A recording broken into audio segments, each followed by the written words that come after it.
Hey all you action figure enthusiasts out there, JC here with another T&I toy review. And today's review is in association with MarvelousNews.com, your #1 news source for everything Marvel. And for today's review, I'm going to be taking a look at the brand new Marvel Legends 6-inch Iron Man Stealth Edition from Hasbro. Now this figure is being released as a fan channel exclusive, and it is part of the Marvel Comics 80th anniversary subline. So you do have that logo up on the top of the packaging, and then you've got the black box with the Legend Series logo at the top, the figure clearly displayed in the window box packaging, and then down below you've got the name of the character. On the sides of the packaging you've got some artwork for the character, and then on the back you've got an image of the figure and a brief bio in multiple languages. Alright, let's get this figure open and take a look at what's inside.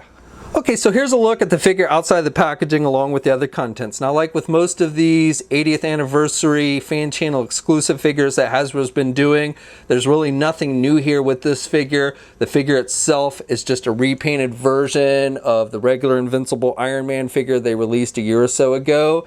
And then the accessories are all things that we've seen before as well. So first of all, you get the standard repulsor blast effect that you can put on his feet or his hands, the open hands with the holes.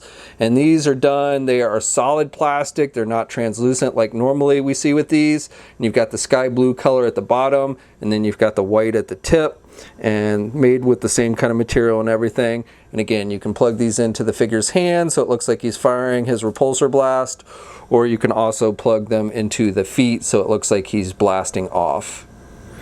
And then besides that, we also get a laser sword. Now this was not something included with the regular Invincible Iron Man figure, but we have seen it before with figures like Taskmaster.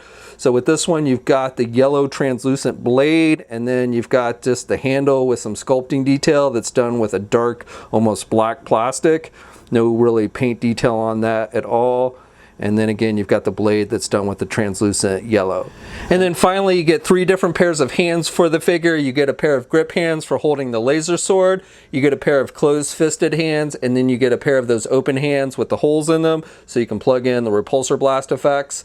And the open hands and the closed-fisted hands are done with that dark gray metallic color that's the same as the figure, and then you've got the blue on the top there. The grip hands, however, do not have the blue on the top, so they are a little bit different. And for the figures themselves, as I said, this figure is just a repaint of the regular Invincible Iron Man figure we got a year or so ago, so nothing new there. And with this new figure, you've got this dark grayish metallic color throughout most of the figure, and then you've got the blue, a little bit of whitewash here on the arc reactor, and you have that same thing on the hands that have the blue on the top there. But for the line work, it's a pretty solid blue color. Now with the head sculpt, the helmet itself, the faceplate, and I'll zoom in here and you'll see the faceplate is a lighter silver than the rest of the figure, and then you've got the blue and white outlines in the eyes. You've got the blue outline around the faceplate itself, which looks pretty good. I kind of like this dark metallic color that they're using on the figure. You know, it's not black, but it's a very dark gray color, and I actually think it looks pretty cool. So, you know, I don't know if this is something he actually wore in the comics with this particular armor. I'm not that familiar with, you know, I've only read a couple of the stories where he was wearing this armor, so I don't know if it's something comic book accurate. I assume it is, but again, I don't know that for sure. I also like the blue detailing on the back of the figure. It looks pretty clean, and I think it comes off looking good on the figure. It kind of gives you that Tron look. Now this figure stands just a little bit under 6 3/4 inches tall. And again, here's a comparison with the regular Invincible Iron Man figure. These two are the exact same height. The only real difference other than the paint jobs is this one, the regular one, included a side wrist cannon, which I don't have here. That was not included with the stealth version. You got the laser sword instead. Okay, so for articulation, it's exactly the same as the regular Invincible Iron Man figure, but we'll go over it. You can turn the head to the left and to the right. He can look down about that much, and then he can actually look up pretty good for flight poses. You get a little bit of head pivot, but not really. Then with the arms, you can get the arm out about that much. You've got good rotation there at the shoulder. You've got the bicep swivel. You've got the double hinged elbow, so you can bend his elbow that much. And then you've got the rotation with the hands and the hinges, so you get up and down movement. You have a midsection joint, so you can crunch forward about that much. And then you can look back pretty good there. You get a waist swivel. With the legs, you can only do the splits that much, and then you can get the leg up high pretty good there. and then you can do it out and back. You've got a thigh swivel, you've got a double jointed knee, so good bending there at the knee, and then with the feet you have the hinges, so up and down movement, and you do have ankle pivot, and 2 peg holes on the bottom of the feet.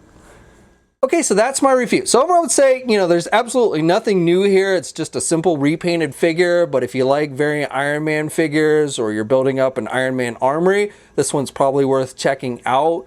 Now this figure has started to see a limited release at GameStop stores, but it is a fan channel exclusive, so it will be available online, pretty much any place that carries Marvel Legends, places like Big Bad Toy Store. We'll have a full image gallery up at marvelousnews.com. There'll be a link in the video description below. As always, leave a comment, let me know what you think. If you're so inclined, like the video, subscribe to the channel, and hit that bell notification so you're alerted every time I upload a new video. And of course, you can also follow me on my Facebook, Twitter, and Instagram accounts. I have links to those in the video description as well. And until next time, guys, I'll catch you later.